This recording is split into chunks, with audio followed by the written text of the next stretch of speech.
Student, welcome to Sarapachala. আজি তোমালোকৰ দশম শ্ৰেণীৰ বিজ্ঞানৰ যেটো ৰাজনীতি বিজ্ঞানৰ যেটো প্ৰথম চেপ্টাৰ আছে যে ভাৰতীয় গণতন্ত্ৰ সেই চেপ্টাৰটোত যিখিনি ইম্পৰ্টেন্ট কোৱেশ্চন আছে মই সেইখিনি বাছি দিম। ইয়াৰ উপৰি তোমালোকৰ গোটেই চেপ্টাৰটো বুজাই দিয়াৰ উপৰি প্ৰথমে আমি কি কৰো যে যিখিনি অনুশীলনী কোৱেশ্চন আছে সেইখিনি আলোচনা কৰো।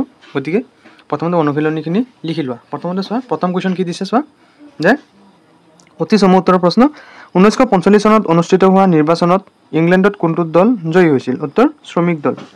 তাৰপিছত 2 যে কেবিনেট মিছন ভাৰতলৈ কেতিয়া আহিছিল? উত্তৰ 1946 চনত। 3 চোৱা যে সংবিধান সভাৰ প্ৰথম সভাপতি কোন আছিল? উত্তৰ ডক্টৰ সচ্চিদানন্দ সিনহা। 4 চোৱা যে খচৰা কমিটিৰ অধ্যক্ষজনৰ নাম কি আছিল? Doctor B.R. আম্বেদকাৰ। 5 চোৱা যে সমাজবাদী আৰু ধৰ্মনিৰপেক্ষ শব্দ দুটা সংবিধানৰ কিমান সংশোধনী মতে প্ৰস্তাৱনাত সন্নিৱিষ্ট হৈছিল? উত্তৰ 42তম সংশোধনী মতে প্ৰস্তাৱনাত সন্নিৱিষ্ট হৈছিল। 6 চোৱা যে ইংৰাজী ফেডাৰেশ্যন শব্দটো কোনটো লেটিন শব্দৰ পৰা আহিছে? উত্তৰ ফয়েডাছ। 7 চোৱা যে যুক্তৰাষ্ট্ৰৰ গৃহভূমি বুলি কাক কোৱা হয়? উত্তৰ আমেৰিকা যুক্তৰাষ্ট্ৰক। 8 চোৱা যে ভাৰতবৰ্ষত দ্বৈত নাগৰিকত্বৰ ব্যৱস্থা আছেনে? উত্তৰ নাই। 9 চোৱা যে ভাৰতবৰ্ষৰ সংসদীয় গণতন্ত্ৰৰ ধাৰণাটো কোনখন দেশৰ সংবিধানৰ পৰা অনুকৰণ কৰা হৈছে? উত্তৰ ইংলেণ্ডৰ সংবিধানৰ পৰা। এতিয়া চোৱা চমু উত্তৰৰ প্ৰশ্নৰ প্ৰথম কুৱেশ্যনটো চোৱা। ইয়াক দিছে যে ব্ৰিটিছ চৰকাৰে কেবিনেট মিছনক কিয় ভাৰতবৰ্ষলৈ পঠাইছিল? চোৱা ইয়াৰ উত্তৰ চোৱা যে ভাৰতবৰ্ষৰ বাবে এখন সংবিধান ৰচনাৰ কাৰণে প্ৰয়োজনীয় পৰিৱেশ আৰু প্ৰস্তুতি চলাবৰ অৰ্থে ব্ৰিটিছ চৰকাৰে 1946 চনৰ মাৰ্চ মাহত কেবিনেট মিছনক ভাৰতবৰ্ষলৈ পঠালে। 2 চোৱা যে 1947 চনৰ 15 আগষ্টৰ পৰা 1950 চনৰ 26 জানুৱাৰীলৈ ভাৰতবৰ্ষৰ শাসন ব্যৱস্থা কি আইনৰ ভিত্তিত চলিছিল আৰু আইনখন কোনে প্ৰস্তুত কৰিছিল? উত্তৰ 1935 চনৰ ভাৰত চৰকাৰ আইন অনুসৰি আৰু ব্ৰিটিছ সংসদে প্ৰস্তুত কৰিছিল এই আইনখন। 3 চোৱা 3 নম্বৰ কুৱেশ্যনত কি দিছে? প্ৰস্তাৱনাত আমি ভাৰতীয় জনসাধাৰণে বুলি কিয় উল্লেখ কৰা হৈছে? চোৱা প্ৰস্তাৱনাত আমি ভাৰতীয় জনসাধাৰণে বুলি উল্লেখ কৰি সংবিধান প্ৰণেতাসকলে স্পষ্ট কৰিছে যে সংবিধানখনৰ ৰচক ভাৰতীয় জনগণ। সংবিধানখন ভাৰতীয় জনগণৰ আৰু ভাৰতীয় জনগণেই সংবিধানৰ আঁৰত থকা বৃহৎ শক্তি। 8 চোৱা যে সাৰ্বভৌম মানে কি বুজা? উত্তৰ ভাৰতবৰ্ষ এখন সাৰ্বভৌম ৰাষ্ট্ৰ। সাৰ্বভৌমত্ব হৈছে ৰাষ্ট্ৰৰ সৰ্বোচ্চ ক্ষমতা। সাৰ্বভৌম ৰাষ্ট্ৰৰ হাতত থাকে। 5 নম্বৰ কুৱেশ্যন কি আছে চোৱা যে কোন চনৰ কিমান সংখ্যক সংশোধনী অনুসৰি সংবিধানৰ প্ৰস্তাৱনাত সমাজবাদী আৰু ধৰ্মনিৰপেক্ষ শব্দ দুটা সন্নিৱিষ্ট কৰা হৈছে? উত্তৰ 1976 চনৰ 42তম সংশোধনীত। এতিয়া চোৱা 6 নম্বৰ কুৱেশ্যনটো চোৱা যে অৰ্ধ যুক্তৰাষ্ট্ৰ কাক বোলে? উত্তৰ ভাৰতবৰ্ষ যুক্তৰাষ্ট্ৰৰ প্ৰকৃত চৰিত্ৰ অথবা বৈশিষ্ট্য বিশ্লেষণ কৰিলে দেখা যায় যে এখন যুক্তৰাষ্ট্ৰত থাকিব লগা আটাইকেইটাও বৈশিষ্ট্য থকা স্বত্তেও আমাৰ ব্যৱস্থাটো প্ৰকৃত যুক্তৰাষ্ট্ৰীয় ব্যৱস্থা নহয়। ইয়াত এককেন্দ্ৰিক চৰকাৰৰ বহুতো বৈশিষ্ট্য একাত্ম হৈ আছে। সেইবাবেই সংবিধান প্ৰণেতা পণ্ডিতসকলে আমাৰ ব্যৱস্থাটোক অৰ্ধ যুক্তৰাষ্ট্ৰ বুলি কৈছে। 7 নম্বৰ কুৱেশ্যন চোৱা যে কোনকেইখন আইনে পৰাধীন ভাৰতবৰ্ষত সীমিত সংসদীয় পদ্ধতিৰ প্ৰৱৰ্তন কৰিছিল? উত্তৰ 1935 চনৰ ভাৰত চৰকাৰ আইনখনেও সীমিত ৰূপত পৰাধীন ভাৰতবৰ্ষত সংসদীয় চৰকাৰৰ পদ্ধতি আৰম্ভ কৰিছিল। এতিয়া চোৱা দীঘল উত্তৰৰ প্ৰশ্নৰ প্ৰথম কুৱেশ্যনটো কি আছে যে ভাৰতবৰ্ষৰ সংবিধানৰ প্ৰস্তাৱনাত সংবিধানৰ আদৰ্শ কেনেদৰে প্ৰকাশ পাইছে আলোচনা কৰা। উত্তৰ চোৱা যে প্ৰস্তাৱনা হ'ল সংবিধানৰ পাতনি। কোনো এখন গ্ৰন্থৰ পাতনিত যেনেকৈ গ্ৰন্থখনৰ বিষয়ে চমুকৈ সকলো কথা উল্লেখ থাকে ঠিক একেদৰে ভাৰতবৰ্ষৰ সংবিধানৰ প্ৰস্তাৱনাতো সংবিধানৰ মূল বিষয়বস্তু আদৰ্শ আৰু লক্ষ্য সম্পৰ্কে বিৱৰণ আছে। সেইবাবে বহুতে প্ৰস্তাৱনাক ভাৰতৰ সংবিধানৰ আত্মা, বিবেক আৰু দুৱাৰদলি আৰু চাবিকাঠি বুলি অভিহিত কৰে।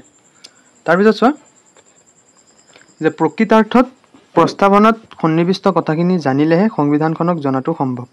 কাৰণ প্ৰস্তাৱনাৰ প্ৰতিটো শব্দৰ মাজত লুকাই আছে সংবিধানখনৰ আদৰ্শ, দৰ্শন আৰু লক্ষ্য। আমি ভাৰতীয় জনসাধাৰণে বুলি আৰম্ভ হোৱা প্ৰস্তাৱনাত থকা প্ৰতিটো শব্দত নিহিত হৈ আছে নিৰ্দিষ্ট আদৰ্শ। এতিয়া চোৱা 2 নম্বৰ কুৱেশ্যনটো কি দিছে চোৱা যে সাৰ্বভৌম, সমাজবাদী, ধৰ্মনিৰপেক্ষ, গণতান্ত্ৰিক আৰু গণৰাজ্য বুলিলে কি বুজা বহলাই লিখা। উত্তৰ চোৱা সাৰ্বভৌম। ভাৰতবৰ্ষ এখন সাৰ্বভৌম ৰাষ্ট্ৰ।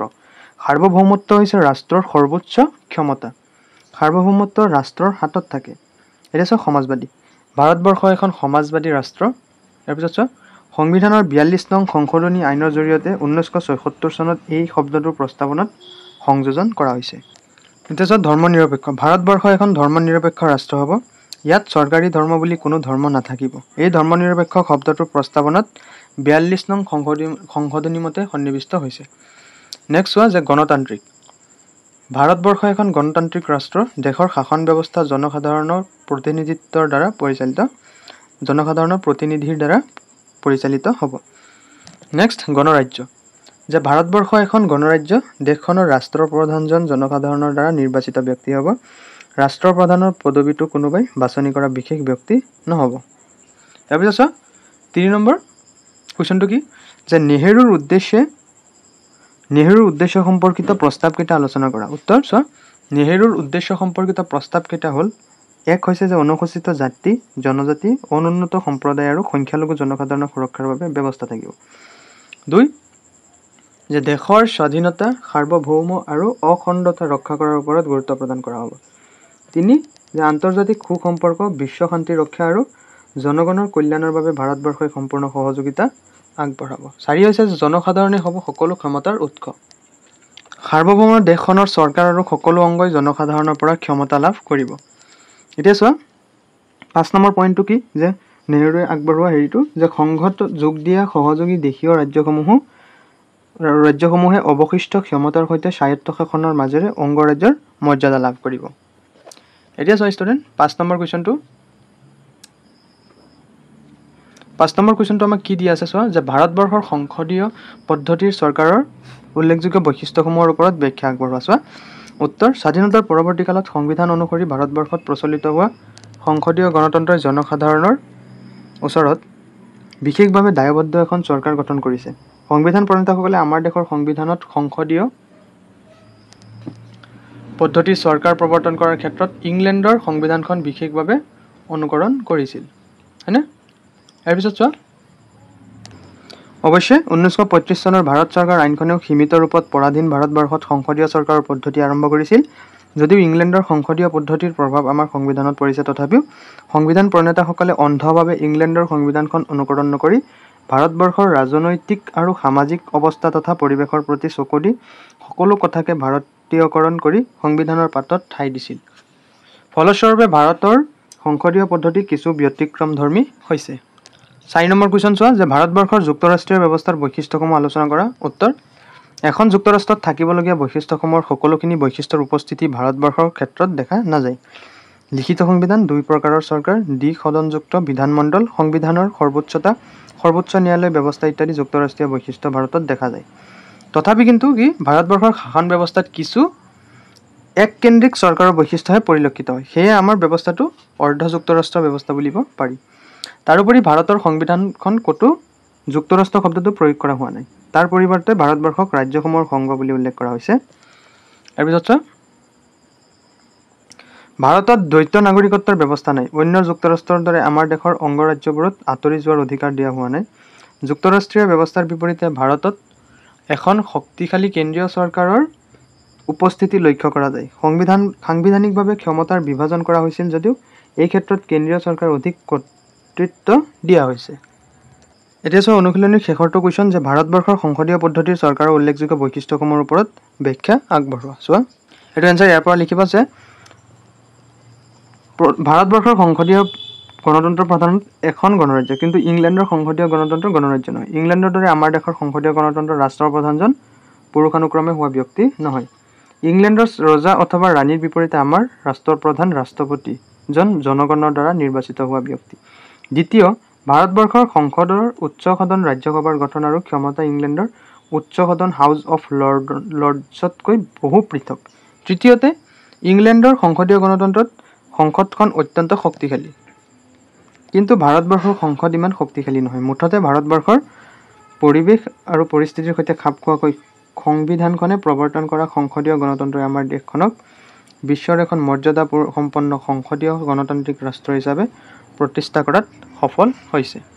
গতিকে ষ্টুডেণ্ট এইটো চেপ্টাৰৰ তোমালোকৰ অনুশীলনী যিমান কুৱেশ্যন আছে হৈ গ'ল। এতিয়া মই কেইটামান তোমালোকৰ কাৰণে MCQ বাছি দিওঁ। চোৱা প্ৰথমতে তোমালোকে এইটো চোৱা যে 1945 চনৰ জুলাই মাহত যিমান MCQ আছে মই চব বাছি দি আছোঁ। চোৱা 1945 চনৰ জুলাই মাহত ইংলেণ্ডত অনুষ্ঠিত হোৱা সৰ্বসাধাৰণ নিৰ্বাচনত শ্ৰমিক দল ক্ষমতালৈ অহাৰ পিছত নতুন চৰকাৰে ভাৰতক স্বাধীনতা দিয়াৰ সিদ্ধান্ত লয়। এতিয়া কুৱেশ্যন MCQ আহিব যে শ্ৰমিক দল কেতিয়া ক্ষমতালৈ আহিছিল হয়নে নেক্সট চোৱা যে ভাৰতবৰ্ষৰ বাবে এখন সংবিধান ৰচনাৰ কাৰণে প্ৰয়োজনীয় পৰিৱেশ আৰু প্ৰস্তুতি চলাবৰ অৰ্থে ব্ৰিটিছ চৰকাৰে 1946 চনৰ মাৰ্চ মাহত কেবিনেট মিছনক ভাৰতবৰ্ষলৈ পঠিয়ালে এইটো এটা ইম্পৰ্টেণ্ট আছে নেক্সট চোৱা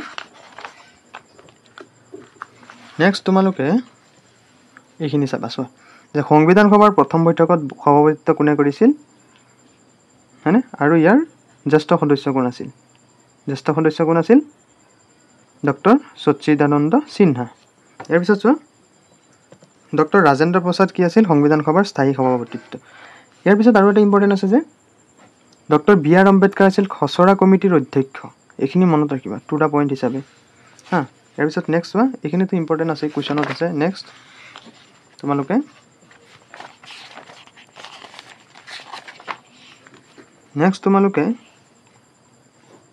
ফেডাৰেশ্যন শব্দটোতো আছে এইটো ইয়াৰ উপৰি